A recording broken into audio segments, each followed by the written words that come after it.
ওসমান হাদির মৃত্যুতে এখনো শোকে স্তব্ধ গোটা বাংলাদেশ। এই শোকের মধ্যেই সব জল্পনা কল্পনার অবসান ঘটিয়ে অবশেষে সামনে এলেন তার স্ত্রী। তবে আলহামদুলিল্লাহ, সামনে এলেও তিনি তার পর্দার বিষয়ে বিন্দু মাত্র শিথিলতা দেখাননি।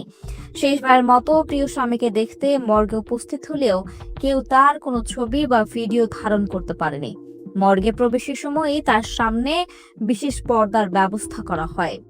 বোরকা, হিজাব, হাত পা মোজা সবকিছুর পাশাপাশি এমন সতর্ক ব্যবস্থা নেওয়া হয়েছিল যেন কেউ তার ছায়াটুকু দেখতে না পান। পরিবারের নির্দেশনায় এই পরিবেশ নিশ্চিত করতে হাসপাতালের স্টাফরাও সক্রিয়ভাবে সহায়তা করেন। গাড়ি থেকে নামার আগেই সব গণমাধ্যম কর্মীকে ক্যামেরা বন্ধ রাখতে বলা হয়। আবার ফিরে যাওয়ার সময়ও একইভাবে ক্যামেরা অফ রাখা হয়, যাতে কোনোভাবেই ছবি তোলার সুযোগ না থাকে। সেজন্য দুটি চলমান পর্দা সেট ব্যবহার করে তাকে সম্পূর্ণ লোকচক্ষুর আড়ালে রেখে গাড়ি পর্যন্ত পৌঁছে দেওয়া হয়। তবুও কিছু মানুষ দূর থেকে মোবাইলে ভিডিও ধারণের চেষ্টা করেছে। জানা গেছে, শরীফ ওসমান হাদি 2020 সালে অবসরপ্রাপ্ত পুলিশ সুবেদার সুলতান আহমেদের কন্যা রাবেয়া শম্পাকে বিয়ে করেন। 2024 সালের 21 ফেব্রুয়ারি তাদের ঘরে জন্ম নেয় এক পুত্র সন্তান।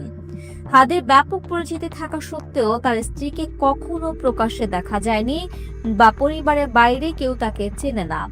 এতেই বোঝা যায় তিনি কতটা ধার্মিক ও পর্দানশীল নারী।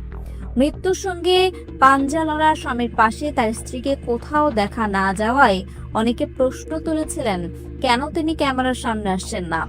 পরে জানা যায়, তিনি এমন একজন নারী যিনি কোনো পরিস্থিতিতেই পর্দা ভাঙতে রাজি নন।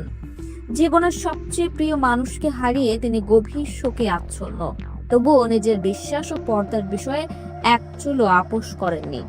এই কারণেই তার এই দৃঢ়তা ও ধর্মীয় অনুশাসনের প্রশংসা আজ চারদিকে।